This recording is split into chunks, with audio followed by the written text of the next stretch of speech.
My sermon passage is Matthew 6, 5 through 8.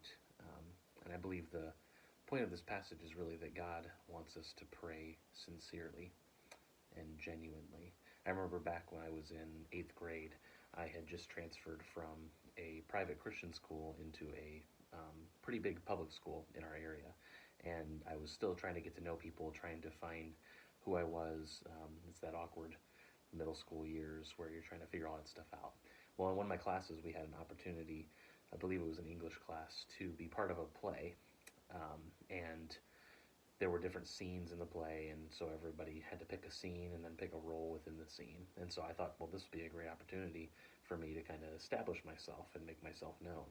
So I decided I'd play the main role, which in this case happened to be Ebenezer Scrooge. We were doing the play A Christmas Carol. And I know part of my motivation in doing it was to become popular, to become cool, to make myself known, but also I had a crush on a girl who was in the class, and I thought, well, maybe if she sees how good I am at doing this acting thing, then she'll be impressed, and maybe she'll like me. And so this was part of the reason. I had, my motivations were to go into this thing and just to nail it. So, we went through the practice of all of these things, the practice of the scene. I can't remember exactly what scene I did. I think it might have been the one where he's the ghosts of Christmas future, I believe is what it was, Christmas future.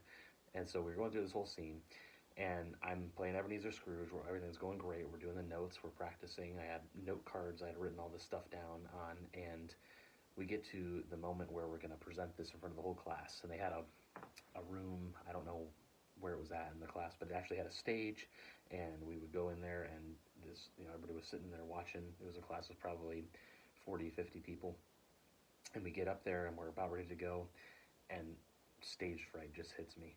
And I don't know what came over me or why it happened, but I did not want to go out on stage. And I let the people know, I do not want to go out on stage. I just can't do it, guys, is what I was telling them. But somehow they convinced me to go out there and do it. And so for about the next 5 minutes, this 5 to 10 minute scene, I'm staring like this down at my note cards.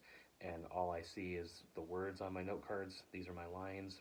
And I read my lines in response to the other people. And it was one of the worst things that I'd ever done. I was super, super embarrassed by it. And I felt like that was what people were going to remember me by, was by this terrible performance that I had just had. But I think the key in all of this was that my motives for doing all of this, for going into this play, were for myself. My motives were for making myself popular or making myself the cool kid.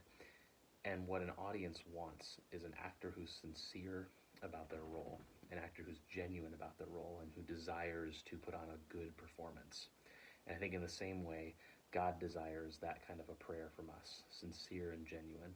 And when we sometimes come to him and put on a fake show, whether it's in front of people or if it's in our own private prayers, sometimes we can put on a show. We can go through the motions, go through the words, and sometimes feel like I'm going to pray because I feel like I haven't prayed in a while, so I should probably, talk to God.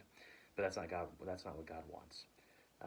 In the same way that an audience wants and desires a sincere actor, God desires a sincere and genuine prayer from us as well.